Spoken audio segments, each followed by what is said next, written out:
Հարգելի հետևորդներ, ABC լուրեր ուղիղ եթերում շարունակում է իր աշխատանքը, ես Գառնի Մութաֆյանն եմ, կարևոր է նախ համառոտ։ Ընտրության արդյունքի վիճարկման քննության 4-րդ օրն է, ինչ հարցերի մասին են խոսել կողմերը։ Հնարավոր դատական հայց ԵՄ-ի դեմ Հայաստանում ժողովրդավարությունը տապալելու համար միջազգային փաստաբանը մանրամասներ է հայտնել։ Արցախի ազգային ժողովը ստեղծում է հանձնաժողով, ինչ գործունեություն է ծավալելու այդ հանձնաժողովը։ Անկարան դատապարտում է, Բաքուն էլ մտահոգված է, ինչու է Թել Ավիվի նախագիծը վրդովվեցրել տանդեմին։ Իսրայելը հրթիռահրետանային հարվածներ է հասցրել Սիրիային, ինչ մանրամասներ է հայտնի։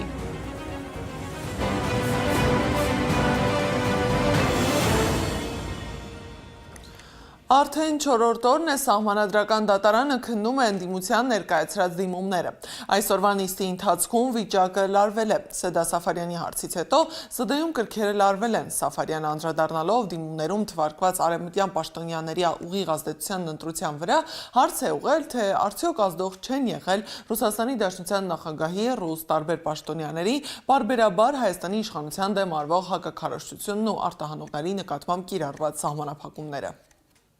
Բարձր դատարան քաղաքական հայտարարություն է կատարվում ամբիոնից, որը որպես հաստատված փաստ։ Խնդրում եմ դադարեցնենք դա։ Ասում կարող է ազդել։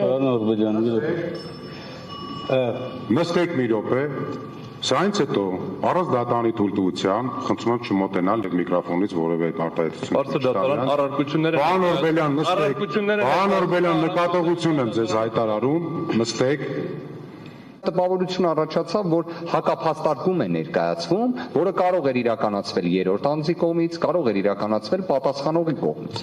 Այդ իսկ պատճառով նաև բարձր դատարանին իմ պատասխանը, ինչպես նշեցի սկզբանե, ունի նաև առաջարկության հանգամանք, ես գտնում եմ բարձր դատարան, որ նշված է, եթե դատավորներից որևէ մեկը գտնի, արդյոք կարող է հանդիսանալ հիմք դատավորի մասնակցության անհնարինության հարցը վերստին քննարկելու։ Ոչ թե որևէ կերպ օրինակ Տիկին Սաֆարյանի հարցը ինձ համար դժվարություն առաջացնող էր։ Արդեն պատասխանը ներկայացրեցի, բայց այն, որ նման հարցադրում հնչում է ոչ թե դիմումի շրջանակներում, այլ որոշակի առումով հակափաստարկման կամ հակառակ համեմատականի, կանխակալության կամ անաչառության մտահոգություն առաջացնում է։ Վարդևանյանը հայտարարել է, որ ուժեղ Հայաստան դաշինքն այնպիսի խոչընդոտների է բախվել, որոնք էական ազդեցություն են ունեցել ընտրության արդյունքի վրա։ Նրա խոսքով ընտրության արդյունքի վրա ազդած էական խոչընդոտների շարքում նա նշել է Սամվել Կարապետյանի տնային կալանքը, քրեական հետապնդումների ինտենսիվությունը, կալանքը որպես խափանամիջոց կիրառելու միջնորդություններով զուգորդված։ Այստեղ ամբողջ խնդիրը նա է, որ քաղաքացիական պայմանագրի կողմից է ատելության խոսքի իրացումը իրականացվել, դրա վերաբերյալ ունենք իրավական փաստական տվյալը եւ այն, ինչ իրացվում է, այդ պահին էլ գործադիր իշխանության ղեկավարի լծակները ունենալու պայմաններում դրա ազդեցության աստիճանը անհամադրելի է որևէ այլ ուժի կողմից նման բառամթերք ծրագրերից նման կերպ շեղվելու իրավիճակի հետ։ Իդեպ մենք կենտրոնական ընտրական հանձնաժողովի նիստի ընթացքում հենց դա ենք բարձրաձայնել։ Արամ Օրբելյանն էլ հայտարարել է, որ գրեթե բոլոր ընտրատեղամասերում, որոնցում եղել են խախտումներ, հաղթել է քաղաքացիական պայմանագիրը։ Նա հավելել է, որ խախտումներն այն քանակի են, որ թույլ են տալիս կասկածի տակ դնել ամբողջ գործընթացը։ Հնարավոր է ԵՄ-ի դեմ դատական գործ հարուցեն Հայաստանում ժողովրդավարությունը տապալելու համար։ Միջազգային փաստաբան Ռոբերտ Ամստերդամը հայտարարել է, որ Բրյուսելն անտեսել է զանգվածային ձերբակալությունները, եկեղեցու դեմ հարձակումներն ու ընտրակեղծիքները սատարելու համար, սակայն Փաշինյանին չի հաջողվել ստանալ ձայների մեծամասնությունը, չնայած ԵՄ միջամտությանը։ Եվրոպական միությունը չի գործել որպես չեզոք դիտորդ։ Բրյուսելը չի կարող հավակնել ժողովրդավարության պաշտպան լինելուն, միևնույն ժամանակ անտեսելով այս չարաշահումներն ու հրաժարվելով լրջորեն լսել ընդդիմության ձայնը։ ԵՄ-ի գործողություններն օգնել են պաշտպանել այս կառավարությանը պատասխանատվությունից։ Ռուսական միջամտությանը դիմակայելու պատրվակով Տիկին ֆոն դեր Լայենը առաջնորդել է մի արշավ, որն ուղեկցվել է միջամտություններով, երկակի ստանդարտներով եւ վնաս է հասցրել իրավունքի գերակայությանը։ Եվրոպական միության վարքագիծն արատավորում է այն բոլոր սկզբունքները, որոնց պաշտպանությամբ ինքը հանդես է գալիս։ եւ վտանգի տակ է դնում Հայաստանի հենց գոյությունը։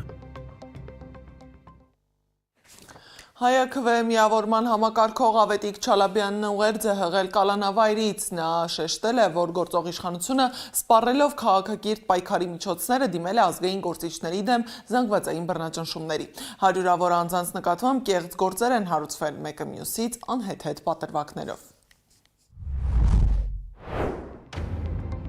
Ես եւս զերծ չեմ մնացել այս բռնաճնշումների ալիքից, սակայն պայքարի իմ բազմաթիվ ընկերների հետ միասին աննկուն կրելու եմ ինձ բաժին հասած բեռը, մինչև մեր երկրում արդարության հաղթանակ եւ վերջնական ազատագրում թրքամետ բռնատիրությունից։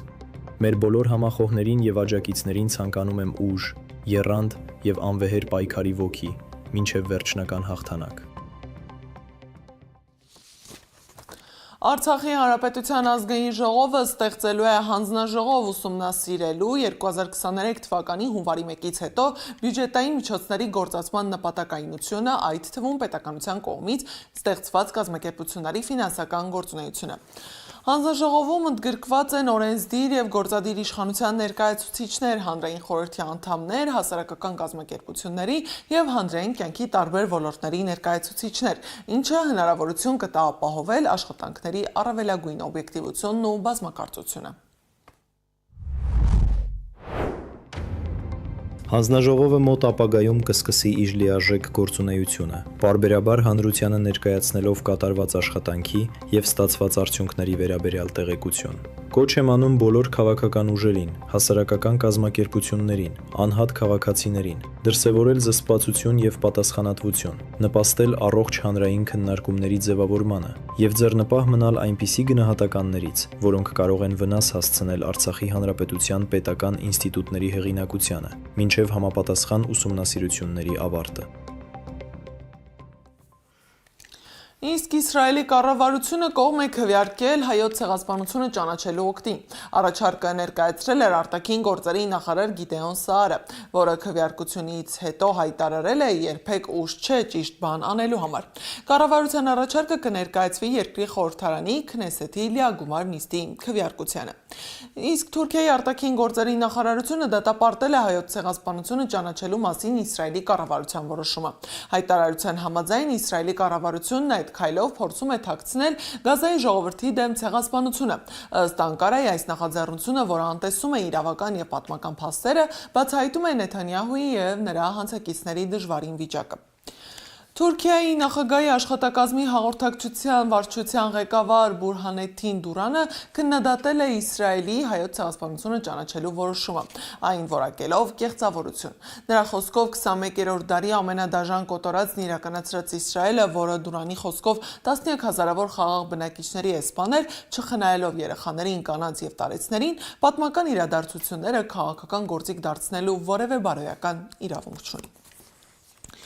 Իսկ Բաքուն մտահոգված է հայոց ցեղասպանության ճանաչման հարցի վերաբերյալ կառավարության որոշմամբ։ Բաքուն կոչ է արել Թել Ավիվին վերանայել հայոց ցեղասպանության ճանաչման որոշումը։ ԱԳՆ-ն հայտարարել է, թե նման քայլերը չեն նպաստում հաշտեցման ու փոխըմբռնմանը, այլ ծառայում են առկա հակասությունների խորացմանը, խանգարում են տարածաշրջանում կայուն խաղաղության եւ համերաշխության հաստատման ջանքերին։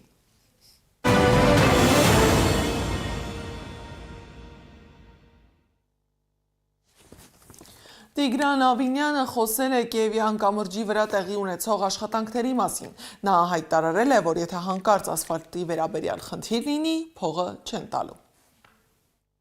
Ի սկզբանե մեր պահանջը այդ ծավալի աշխատանք անելուց այնա, որ վերջում այն վերջին կետերը, որ պետք է դրվեն, դա իդեալական հարթության եւ որակի ասֆալտն է։ Եվ սրանից հետո պարբերաբար երևի մենք չենք ընդունել դեռևս շտկումների ժամանակ ունեն, բայց այնուամենայնիվ ի սկզբանե այս հատվածը բոլորին պետք է գրագետ կոմունիկացնենք։ Նույնը վերաբերվում է մեր բոլոր մնացած աշխատանքներին։ Տեսեք, Կիևյան կամուրջում ահռելի ծավալի գործ է արվում, ոնց որ թե լավ էլ մասնագետներ կան հենց կամուրջի մասով, հանկարծ եթե ասֆալտի մասով վերջում հարց ունեցանք, էլի գումար չենք տալու։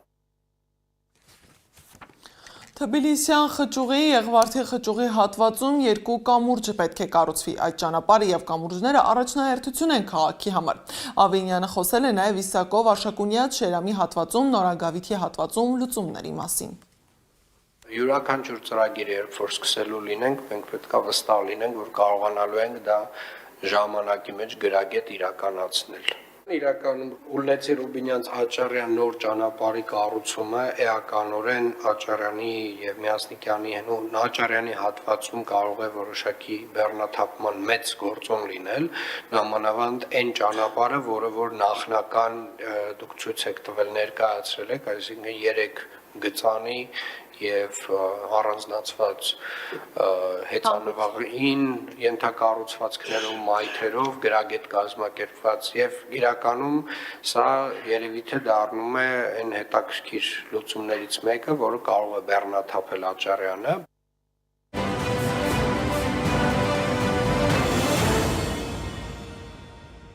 Իսրայելը հրթիռահրետանային հարվածներ է հասցրել Սիրիային, սիրիական սանագործակալության հարձակման է ենթարկվել Դարիա բնակավայրը, որի բնակիչները շտապ լքել են տները։ Ցախալում հայտարարել են, որ հարձակվել են սիրիական տարածքի վրա, ի պատասխան Թել Կուդնա շրջանում բուֆերային գոտում հենակետի գնդակոծման միջադեպի հետևանքով տուժածների մասին չի հաղորդվում։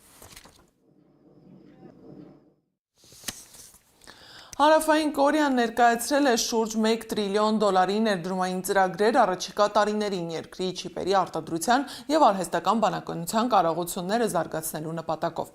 Ծրագիրը երկրի 3 մեգանախագծերի մի մասն է։ Նախագծի նպատակն է ստեղծել չիպերի արտադրության, տվյալների մշակման կենտրոններ եւ ռոբոտատեխնոլոգիաներ։ Նախագահ Լի Ջեմյունը հայտարարել է, որ ծրագրի նպատակն է խթանել մայրաքաղաք Սեուլից դուրս գտնվող շրջանների տնտեսական զարգացումը։ Միջազգային լուրերը ռեպորտաժում։ Ռուսաստանը կարող է լինել միայն ուժեղ եւ անկախ տերություն կամ Ռուսաստան չի լինի առհասարակ։ Միասնական Ռուսաստան կուսակցության նախընտրական համագումարում ասել է Ռուսաստանի նախագահ Վլադիմիր Պուտինը։ Արևմտյան էլիտաները փորձում են ներքին անկայունություն սերմանել, բայց նրանք ձախողում են։ Ռուսաստանը կհաղթահարի բոլոր մարտահրավերները, այդ թվում իր տարածքի դեմ ահաբեկչական հարձակումները։ Ռուսաստանն անպարտելի է մարտի դաշտում եւ միշտ հաղթել է իր ժողովրդի համախմբվածության շնորհիվ, ասել է Պուտինը։ Ժամանակավորապես արգելվել է բենզինի եւ կերոսինի արտահանումը Ռուսաստանից, ներքին շուկայում վառելիքի հետ կապված իրավիճակի նվիրված խորհրդակցության ժամանակ ասել է Պուտինը։ Դիտարկվում է նաեւ դիզելային վառելիքի արտահանման ամբողջական արգելքը, հայտարարել է Ռուսաստանի նախագահը։ Ուկրաինայի նախագահ Վլադիմիր Զելենսկին էլ առաջարկել է հիմնել Եվրոպայի շքանշան, որը կտրվի Ուկրաինայի այն քաղաքացիներին եւ օտարերկրացիներին, որոնք երկրի Եվրամիությանն անդամակցության ճանապարհին ցուցաբերել են հատուկ ծառայություններ։ Նա նախագիծը Գերագույն Ռադա է ներկայացրել։ Միացյալ Նահանգներն ու Իրանը կրկին հարվածներով են փոխանակվել։ Ի պատասխան Իրանի շարունակական ագրեսիայի, Միացյալ Նահանգների զինված ուժերը հարվածել են Իրանի տարածքում գտնվող մի քանի թիրախի, հայտարարել է Միացյալ Նահանգների կենտրոնական հրամանատարությունը։ Հարվածները թիրախավորել են ռազմական հսկողության օբյեկտները, կապի միջոցները, հակաօդային պաշտպանության դիրքերը, անօդաչու թռչող սարքերի պահեստները։ Իրանը հերթական անգամ խախտեց հրադադարի համաձայնագիրը, անդրադառնալով միջադեպին սոցցանցում գրել է Միացյալ Նահանգների նախագահ Դոնալդ Թրամփը։ Նրանք հավանաբար երբեք էլ չեն սովորի։ Կարող է գալ մի պահ, երբ մենք այլևս չենք կարողանա ողջամիտ մնալ եւ ստիպված կլինենք ռազմական ճանապարհով ավարտին հասցնել այն աշխատանքը, որն այդքան բարեհաջող սկսել ենք, գրել է Թրամփը։ Իրանի Իսլամական հեղափոխության պահապանների կորպուսն իր հերթին հայտարարել է, որ իրանական ուժերը ի պատասխան ամերիկյան ագրեսիայի բալիստիկ հրթիռներով եւ անօդաչու սարքերով հարվածներ են հասցրել ամերիկյան 8 ռազմական օբյեկտի։ Շոկի ալիքը Եվրոպայից չի հեռանում։ Հունիսի 21-ից ի վեր Եվրոպայում ծայրահեղ շոկի պատճառով մահացել է ավելի քան 1300 մարդ, հայտնել է Առողջապահության համաշխարհային կազմակերպության գլխավոր տնօրեն Թեդրոս Ադհանոմ Ղեբրեյեսուսը։ Այժմ մոտ 150 միլիոն մարդ ապրում է ծայրահեղ շոկի պայմաններում։ Դպրոցները փակվում են, էլեկտրացանցերը գերծանրաբեռնված են, նշել է նա։